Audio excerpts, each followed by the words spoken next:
Santíssimo e eterno Deus, amado Pai, obrigado pela tua santa palavra que foi lida. Obrigado, Senhor, por sabermos que a tua palavra é viva e eficaz. E ela penetra ao mais profundo do nosso coração, provocando mudanças em nossa vida. Nós possamos sair daqui essa noite, ó Deus, diferente de como chegamos. Que a tua palavra mexa com as nossas estruturas, mexa com o nosso coração. Possamos sair daqui mais parecidos com o Senhor Jesus. O caráter lapidado pela sua palavra, a nossa vida moldada segundo a tua palavra. Fala conosco, ó Deus, pois é a tua voz que nós tanto queremos e precisamos ouvir. Assim nós oramos em nome de Jesus Cristo. Amém. Amados irmãos, nos primeiros versos, os líderes políticos citados por Lucas, eles fornecem um sólido contexto histórico para o início do ministério de João. Ao citar esses 7 nomes, ele revela a iniquidade em que o mundo estava mergulhado quando o evangelho foi pregado. Tal era o estado das coisas quando o precursor de Jesus, João Batista, ele recebeu a ordem de iniciar a sua pregação. Irmãos, isso já nos deixa uma lição. Jamais devemos nos desesperar acerca das circunstâncias. Pois mesmo quando tudo parece perdido, geralmente o momento mais escuro da noite é aquele que precede o raiar do dia. David Neil diz que Lucas parece mostrar que os poderes políticos do momento não são um palco central da história da salvação. Eles estão presentes, têm influência óbvia, mas estão subordinados ao poder e ao plano de Deus. Vejam que Lucas começa colocando a aparição de João Batista no cenário mundial, o cenário do Império Romano. Tibério César era filho adotivo e o sucessor de César Augusto. Ele assumiu o governo por volta do ano 14 depois de Cristo. Consequentemente, o ano 15º do seu reinado, como diz o texto, é 29 depois de Cristo. A expressão Tibério César aqui em Lucas 3 e o nome César Augusto em Lucas 2 lembram que naquele tempo a Palestina não era um estado soberano, mas pertencia ao Império Romano. Tibério César é aquele de quem o Salvador afirmou: dai a César o que é de César e a Deus o que é de Deus. Os dados seguintes, irmãos, se relacionam com a organização política da Palestina. Herodes, o Grande, ele foi um grande administrador. Ele ampliou e reformou o templo de Jerusalém, construiu o porto de Cesareia, ele construiu a fortaleza de Massada e muitos palácios e fortalezas. Porém, Herodes era um homem inseguro e violento. Com medo de conspiração, ele mandou matar muita gente, inclusive gente da sua própria família. O medo de perder o trono o atormentou durante toda a vida. Esse foi o homem que ficou alarmado quando soube pelos magos que um menino havia nascido em Belém da Judéia para ser rei de Israel.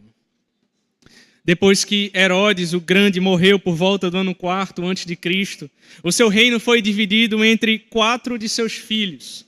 O título tetrarca, que aparece aqui no texto, significa literalmente governador de uma 4ª parte. Assim ele deu a Galileia e a Pérea a Herodes Antipas, deu a Itureia e Traconites a Herodes Filipe, deu a Bilene, que fica ao norte das demais regiões mencionadas, a Lisânias, e deu a Judéia, a Samaria e Edom, a Arquelau. E este foi um péssimo rei. Os judeus, ao final, pediram aos romanos que o tirassem do cargo.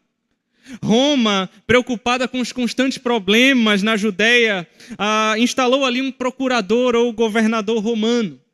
Assim foi que os romanos começaram a governar diretamente sobre a Judéia. Nesse momento era o governador Pilatos, que esteve no poder desde 25 até 37 depois de Cristo. E depois de trazer a situação mundial e política, Lucas relata ainda a situação religiosa e coloca a aparição de João no momento em que Anás e Caifás eram sumos sacerdotes. Ora, por que Lucas menciona 2 sumos sacerdotes, se a lei só permitia um? O sumo sacerdote era ao mesmo tempo o cabeça civil e religioso da comunidade. Era um cargo hereditário. Barclay diz que, com a chegada dos romanos, esse posto era objeto de todo tipo de intrigas. O resultado foi que, entre os anos 37 a.C. a 26 depois de Cristo, houve mais de 28 sumos sacerdotes em Jerusalém.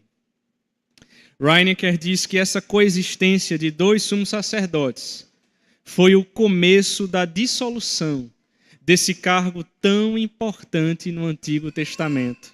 A decadência de Israel havia, pois, avançado da realidade política até o coração do povo eleito de Israel. Após a descrição dos poderes da presente época, João aparece na narrativa. Ele toma a iniciativa e revela o plano de Deus. Embora César ainda reine no mundo histórico de Lucas, Deus permanece definitiva e plenamente no controle de todas as coisas. Louvado seja Deus por isso. Israel já estava amargando 400 anos de silêncio profético. O templo estava erigido e ampliado. Os sacerdotes realizavam os sacrifícios. Multidões vinham para as festas. Os escribas e fariseus eram zelosos das tradições, mas a palavra de Deus estava ausente. Não havia mais profeta entre eles. A política estava vivendo o máximo da degradação. A religião estava rendida à apostasia por um lado e à hipocrisia pelo outro. Os liberais saduceus dominavam o templo. E os hipócritas fariseus colocavam fardos e mais fardos pesados sobre os ombros das pessoas. A economia estava degradada. A cobrança abusiva de impostos e a extorsão predominavam nas mãos dos publicanos. E é nesse deserto espiritual que Deus levantou João, o último profeta da antiga aliança. Reinecker disse: nas trevas do afastamento de Deus e da decadência moral, do desconsolo e da desesperança, precisamente nos aspectos políticos e religiosos, aparece João Batista. Perceba, essa realidade não é muito diferente da nossa hoje, irmãos. Vivemos tempos cinzentos. Vivemos tempos difíceis, uma realidade difícil. Nesse momento, Deus levanta o seu profeta. É interessante porque a palavra de Deus não veio a Tibério em Roma, nem Herodes em Israel. A palavra não veio ao templo sobre os sumos sacerdotes. Diz o verso 2 que a palavra de Deus veio a João, um homem simples que usava vestes de pelos de camelo e um cinto de couro. Ele se alimentava de gafanhotos e mel silvestre. A palavra de Deus que veio a João trazia em seu bojo tanto juízo como a graça. Tanto feria o pecador com a espada da lei, como sarava com o bálsamo do evangelho. Tanto humilhava o pecador por causa da sua ruína, como restaurava para uma nova vida. O verso 2 ainda nos instrui que a palavra de Deus não veio no palácio, nem no templo, mas no deserto. E para o deserto as multidões se deslocaram. Pois onde a palavra de Deus é proclamada com fidelidade, no poder do Espírito Santo, ali as pessoas fluirão para ouvir. Não é preciso, irmãos, de técnica de marketing ou qualquer outra coisa.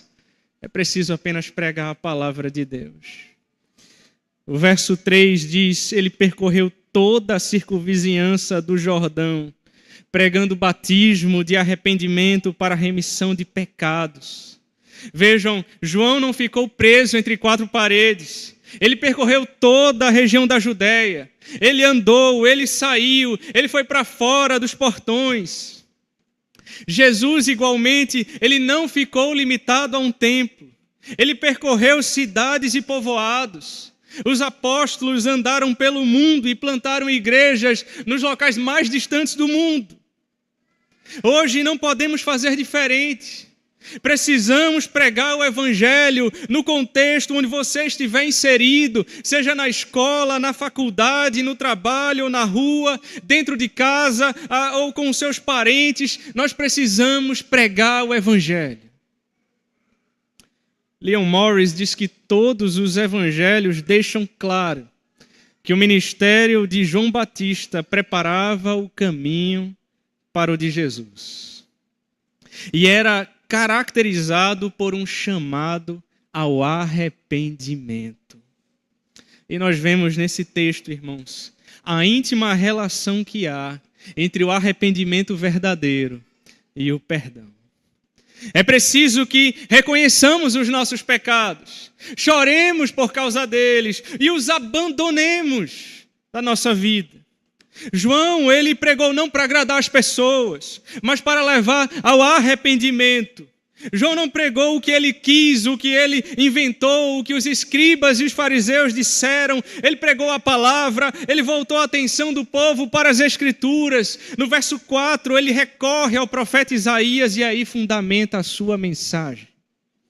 Ele diz, conforme está escrito no livro das palavras do profeta Isaías: voz do que clama no deserto, preparai o caminho do Senhor, endireitai as suas veredas.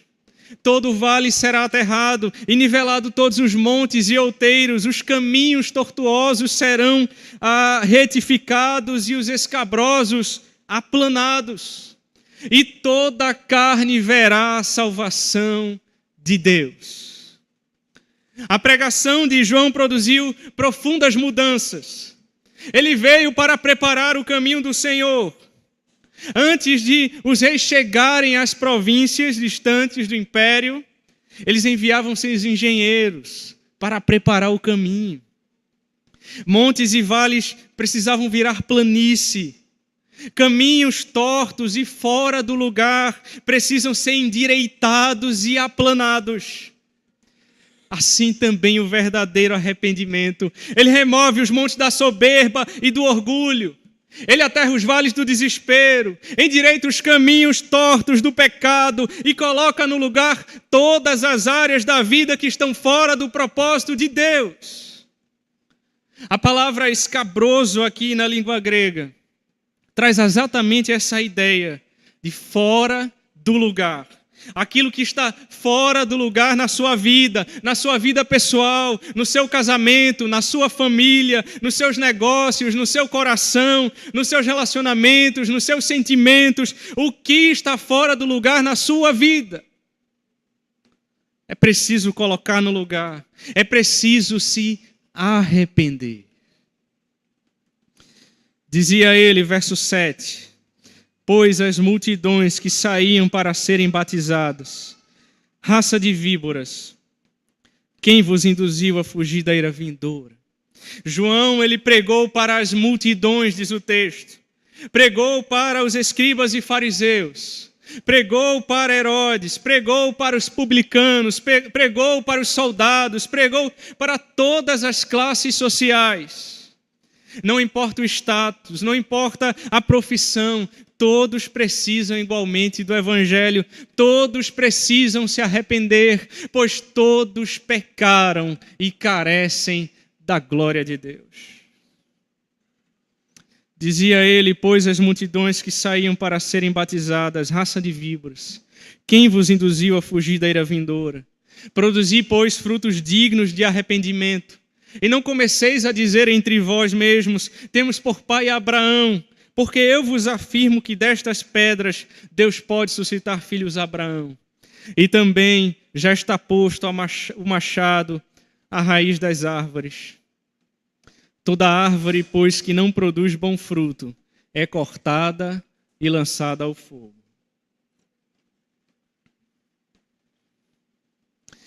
John Charles Ryle diz que o alerta da pregação de João é notado em alguns aspectos da sua mensagem. Primeiro, João viu a podridão e a hipocrisia da profissão de fé que as multidões que o cercavam estavam fazendo. E ele usou uma linguagem adequada para descrever o caso. Raça de víboras. Havia uma disparidade brutal entre a palavra de arrependimento que eles traziam em seus lábios e as atitudes perversas que carregavam no coração. Se lembra Isaías 29:13, o Senhor disse: visto que esse povo se aproxima de mim e com a sua boca e com seus lábios me honra, mas o seu coração está distante de mim. Segundo João Batista fala sobre o perigo do inferno para os seus ouvintes. Ele mostra que existe uma ira vindoura, anuncia que o machado já está posto na raiz das árvores. A mensagem de João era arrepender-se e viver, ou não se arrepender e morrer. Terceiro, João Batista demonstra a inutilidade de um arrependimento sem demonstração de frutos. Ele diz produzir frutos dignos de arrependimento. Não é se arrepender e cair novamente no mesmo erro e de novo, e não há mudança, não produz frutos dignos de que houve arrependimento. Ele mostra que a árvore sem frutos vai ser lançada no fogo. Apenas dizer que nos entristecemos pelo nosso pecado não passa de hipocrisia, a não ser que demonstremos essa tristeza de forma prática com mudança de vida. Quarto, João Batista rejeitou a ideia de que se você está ligado a uma pessoa santa, isso salvará. E não comeceis a dizer entre vós mesmos, temos por pai Abraão. Milhares de pessoas viveram e morreram na cega ilusão de que, por terem sido unidas a pessoas piedosas, por meio de laços de sangue, ou por estarem incluídas no rol de membros de uma igreja, poderiam ter esperança de que seriam salvas. Matthew Henry disse: de que nos adianta sermos filhos de pais tementes a Deus, se não lhe formos tementes? De que nos serve estar no seio da igreja, se não tivermos o vínculo do conserto? Irmãos, a mensagem de João Batista é grave e urgente. O Evangelho fala sobre uma ira vindoura, um fogo eterno, uma condenação para aqueles que não creem no Senhor Jesus Cristo, para aqueles que não se rendem ao senhorio do nosso Senhor e Salvador Jesus Cristo. O verso 10 então diz: então as multidões o interrogavam dizendo: que havemos, pois, de fazer? Respondeu-lhes: quem tiver 2 túnicas, reparta com quem não tem. E quem tiver comida, faça o mesmo. Foram também publicanos para serem batizados e perguntaram-lhe: mestre, que havemos de fazer? Respondeu-lhes: não cobreis mais do que o estipulado. Também soldados lhe perguntaram: e nós, o que faremos? E ele lhes disse: a ninguém maltrateis.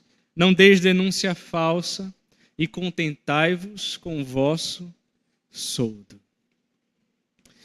As multidões, os publicanos e os soldados perguntaram ao João o que deviam fazer, como deveriam agir.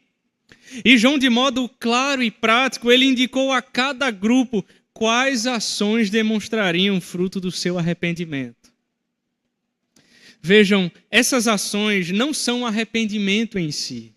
mas a evidência dele. Elas não salvam, mas testemunham da salvação. A conversão, ela demonstra-se com evidências práticas em nossa vida. Cada um precisa demonstrar a mudança do coração, da mente, das ações, das reações, dos sentimentos da sua vida.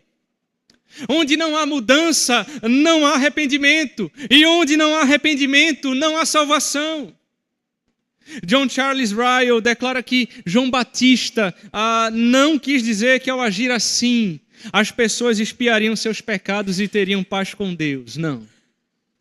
Ele quis mostrar que agindo dessa forma, as pessoas provariam estar sinceramente arrependidas. Quem tiver 2 túnicas, reparta com quem não tem. E quem tiver comida, faça o mesmo. Em Mateus 25 está escrito que quando vier o Filho do Homem, na sua majestade e todos os anjos com ele, então se assentará no trono da sua glória, e todas as nações serão reunidas em sua presença. E ele separará uns dos outros, como o pastor separa dos cabritos as ovelhas. E porá as ovelhas à sua direita, mas os cabritos à esquerda.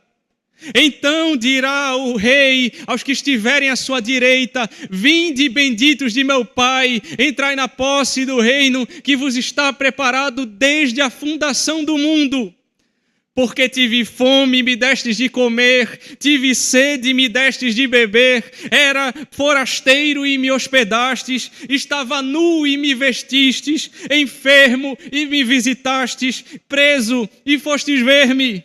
Então perguntarão justos: Senhor, quando foi que te vimos com fome e te demos de comer? Ou com sede e te demos de beber? E quando te vimos forasteiro e te hospedamos? Ou nu e te vestimos?